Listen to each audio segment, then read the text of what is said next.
Hi, good to see you again. I've never done one of these what's in the bag videos, but I thought it's time maybe I did, particularly because I'm just back from 3 weeks family holiday in Australia, and I thought it might be interesting just to show you, well, what did I finally decide to take with me, how did I carry it, what were the choices, and what were the reasons behind the choices in the kit that I took.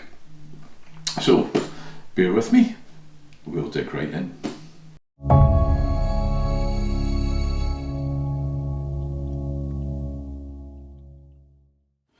So the first thing I want to say is that this video is not sponsored by anyone. I'm not making any kit recommendations. Everything that you see is my own, bought with my own money, and there are many choices out there. So this is simply a report of what I took for my purposes. For most of you, going away on maybe a holiday trip, you're flying, you want to take some camera gear with you, this may or may not help you figure out what to do for yourselves. So let me take you through what I did and what I carried. The first thing to say in this is that if I'm flying, then my camera gear is going with me in the cabin, it is not getting checked in. So therefore I had to be able to carry it within a regulation cabin size bag. The camera bag that I normally use is too big.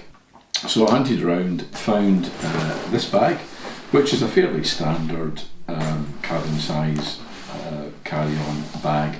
And I needed to be able to be confident that I could get my camera gear in here, as well as some overnight clothes, just in case the awful scenario that the suitcases go missing. So this seemed to fit the bill. If I open it up, let's just get into this thing. So the zip's out to the main compartment, lid folds over. Within here there are two zipped compartments, which is where I put the clothes that I needed, as well as into kind of front compartment as well. Now, I'll give you a top-down view of what's actually in here and how it looks, and then I'll take you through all the various bits and pieces. So here's the top-down view.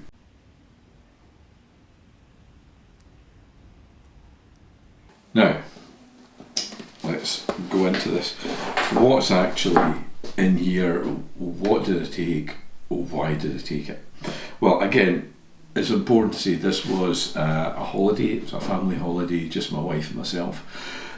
It's not a paid for photo shoot. I wasn't out working, so therefore I'm taking photos really for my own benefit, for our family purposes.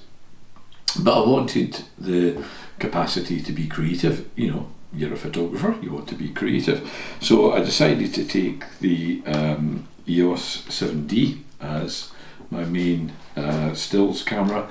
It can of course shoot video, but shooting video handheld like this, I find is not the easiest thing in the world, so we'll come on to what I did for that shortly. But this I took as the main stills camera, and I also wanted, in terms of being creative, to maybe consider doing long exposures. So for that purpose, I took along my bag of ND filters together with adapters, mounts, etc. So that was a bag that sat in there. Obviously you're taking the camera, you need to have, this is my battery bag, which also includes the charger, so you need to be able to make sure you stay powered up. Coming back to long exposures, obviously you would normally do that on a tripod.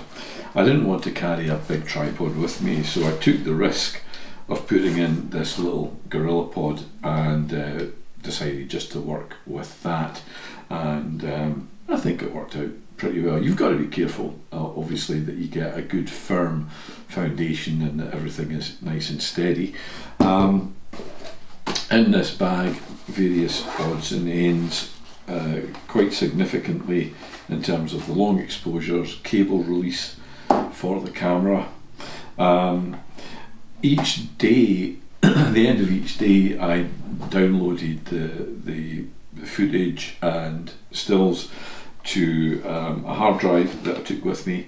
To do that, I used a card reader, which was in this bag, and also a USB adapter, because I needed enough USB ports. And also in here is a charging cable for my iPhone, which incidentally was my third camera, and some shots were taken on that as well. So that was all in that bag. And then down here we have the hard drive, which I took to capture the photos and videos onto. I organised that with two big folders, one for photos, one for video, and each of those folders had subfolders in them for each of the locations that we were in. So we were in Sydney, Melbourne, Adelaide and Perth, so 4 subfolders in each of the main folders, one for video, one for photos. Also very handy to take is the adapter plug. This is Australia to UK. This one helpfully has USB ports on it, so mostly I got away with this. What I sometimes do, and I actually did this time as well, is take in the suitcase a plug bar, so a UK plug bar into here, and you've got as many then UK connections as you want to have. That's probably one of the best travel tips I ever picked up, is to take one adapter and a plug bar. Then for video, in here I've got my little DJI with its various accessories. So that was the totality of the kit, and as you'd have, also very important, lens cloth. And as you'd have seen from the top down, I pirated these dividers from an old camera bag, which I'm currently not using. So that just helped keep all the kit together and work in a way that wasn't all bumping into one another and getting into, frankly, a mess in what was otherwise just an open compartment in the bag. So, did I carry this with me each and every day? The answer is no, I didn't.